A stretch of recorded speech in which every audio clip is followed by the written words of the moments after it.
Alright, so I'm going to be showing how to open up and disassemble this Toshiba satellite U945-S4110. Alright, so first thing we're going to do is remove the battery. So slide these two tabs to the side. This one stays in the lock position. This one's spring loaded, so you have to hold it. Then you can go ahead and pull that out.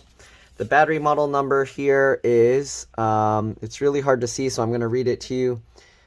P as in Peter, A as in Apple, 5076, U as in umbrella, -1, B as in Bob, R as in Robert, S as in Sam. Alright, so that's the battery model number if you need to replace the battery. First thing we're going to do is just remove the screw from here to take off this bottom cover. The screw actually stays in place, so we're going to pop this cover off. Alright, this is probably like my 5th time taking this laptop apart because it's having fan issues, and I replaced the fan, but the replacement fan that the customer brought, it's too thick, so it presses against the case. Anyways, let's go ahead and quickly remove everything here. So I don't know if there used to be a hard drive caddy here to hold the hard drive in place, but we're going to slide the hard drive out like this. Alright, and then you can take the hard drive out. Okay, so pretty simple to remove the 2.5-inch SATA hard drive.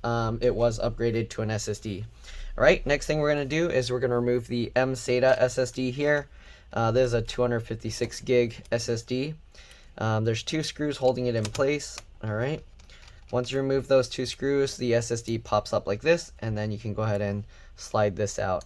I'm actually uploading the first attempt as well because there was some additional trouble I ran into, but you'll see, maybe it will help some people. Alright, so anyways, we're going to pull the antennas out now. So you just grab from the tail and you kind of just pull it up, straight up, and there we go.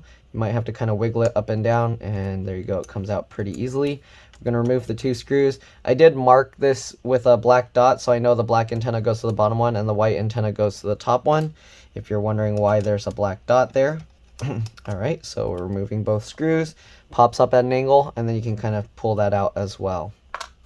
Alright, the RAM here, it comes out pretty easily. You just pull these 2 tabs to the side, and it's PC3L12800S. Alright, so 2 gigs. If you want, you can get 2 8 gig sticks, PC3L12800S, for 16 gigs of RAM. But yeah, it's not really necessary for most people. 8 gigs is usually plenty, so if you want, you can get 2 4 gig sticks. But if you kind of want to have the max, I think 2 8 gigs. There might be some 16 gig sticks available, but yeah. Alright, so this is the speaker connector. We don't need to disconnect this because when we remove the top palm rest, this will stay all in one piece. We do have to disconnect this, the keyboard connector. So there's 2 tabs here that we have to kind of pull back. So they slide back here. Once you do that, you can pull the cable out easily. Excuse me. Alright, same thing with the trackpad connector here. Pull the 2 white tabs back. Alright, they slide back, and then we can go ahead and pull this cable out using this. There's a clear plastic tab that you can pull. Okay, next thing we're going to do, we're going to remove all the screws from the bottom. So we are going to need a PH1 or JIS1 screwdriver, and then we'll also need a PH0 or JIS0 screwdriver. So first we're going to remove all the PH1 or JIS1 screws. Alright, these screws all look to be the same. The customer, when they brought it to me, they just wrapped it in a paper towel and brought it like that. But usually I like to keep all the screws in order because they can be different size, shape, and lengths. So I put them with the flat side down on my desk, if you can see. In the pattern I remove them, so just going by rows and whatever. But again, all these screws appear to be the same, so it's not super important to do that. But for the SSD and the wireless card, they are different, so you want to make sure not to get them all mixed up. Alright. Okay, so we're just going to remove all the screws here. Alright. Okay. If you want to be extra safe, after removing the battery, you can open the computer and press and hold the power button for about 15 seconds to drain any residual power. Alright, I'm just removing all the screws real quick, so hopefully you'll be able to see what screws I removed.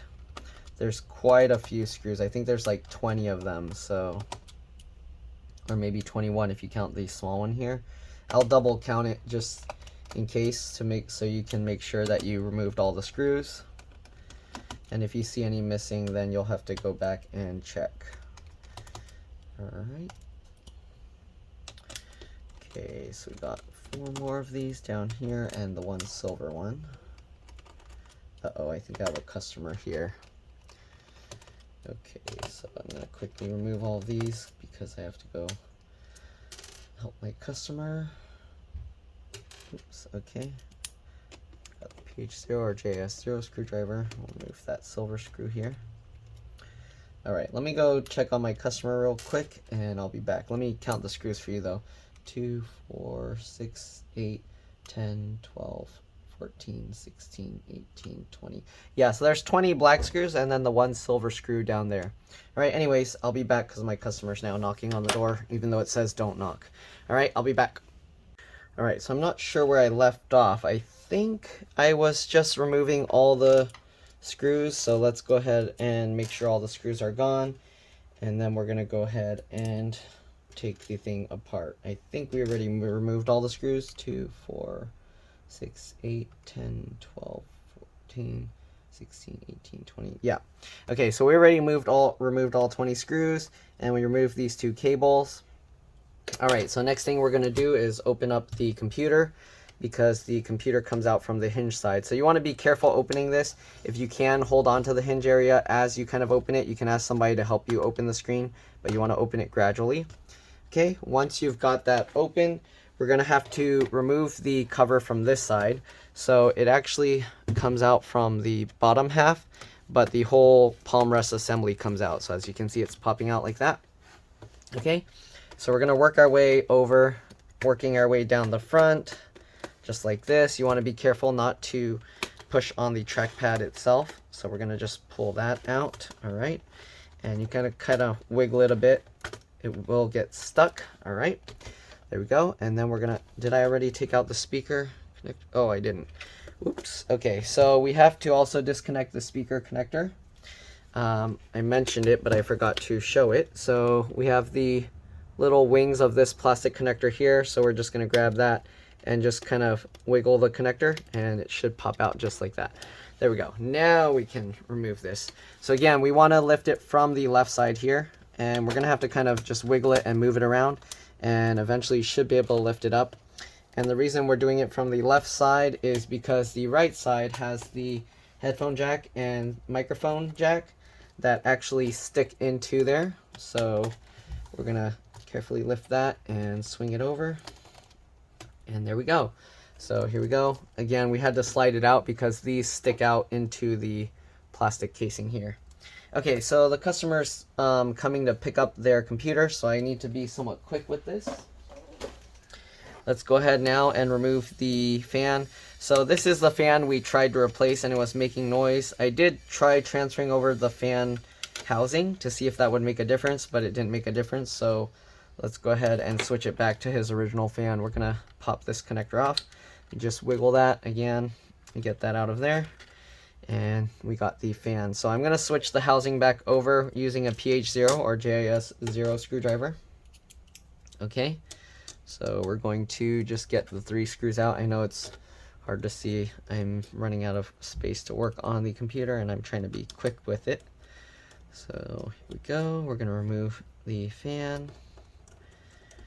Alright, so there's 3 screws holding this fan into place. And then this kind of comes out. There's also this latch here, so you kind of have to pull that up a little and then you can swing the fan out. So this is the new fan. The problem is this new fan, I don't know why, but it's rubbing against the inside.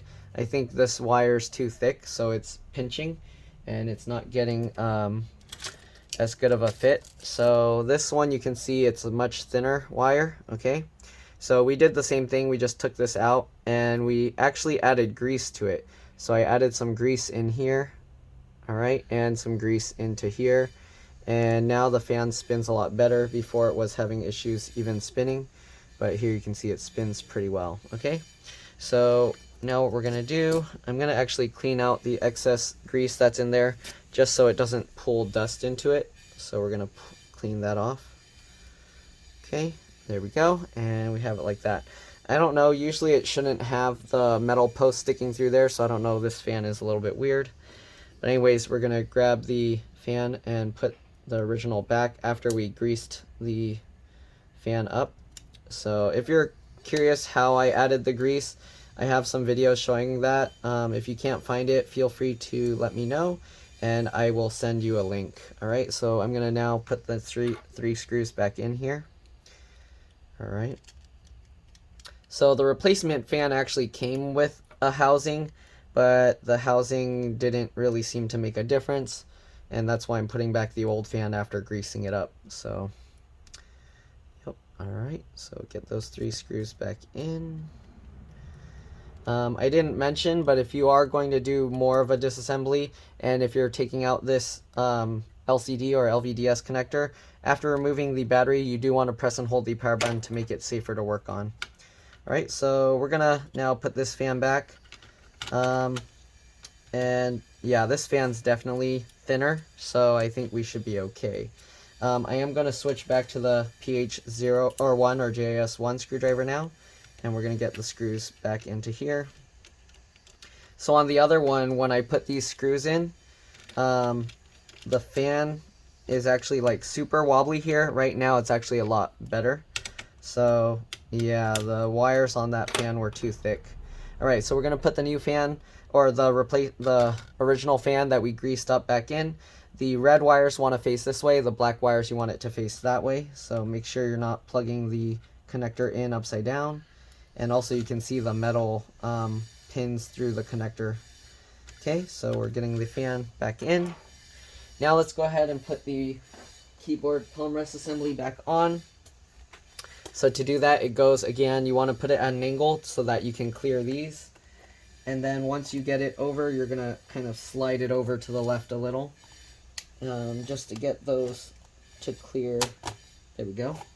So what I mean is, it's hard to show, but now we have these that cleared the holes. And then we can go ahead and click everything into place. Okay, we're going to slowly close the screen. I like to pull down on the screen to keep the pressure on the hinge more flat. So we're kind of like pulling it like this, alright? Pulling it down as we kind of twist it. So I'm kind of like doing this while I'm rotating it, okay? Let's flip this back over. We're going to have to make sure to get these cables out from underneath the motherboard. Okay.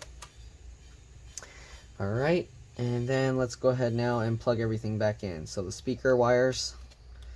Alright, just pinch the 2 pieces together once you get it lined up. Sorry, I know I'm not zooming in right. There we go. Okay, keyboard connector. Make sure you get this in right. And you want to be careful not to damage this, because if you damage this cable, your keyboard's not going to work. So, alright, I need to get a better view here. So, alright. You use this cable, and while you're, while you're pushing down on here, you kind of pull that in.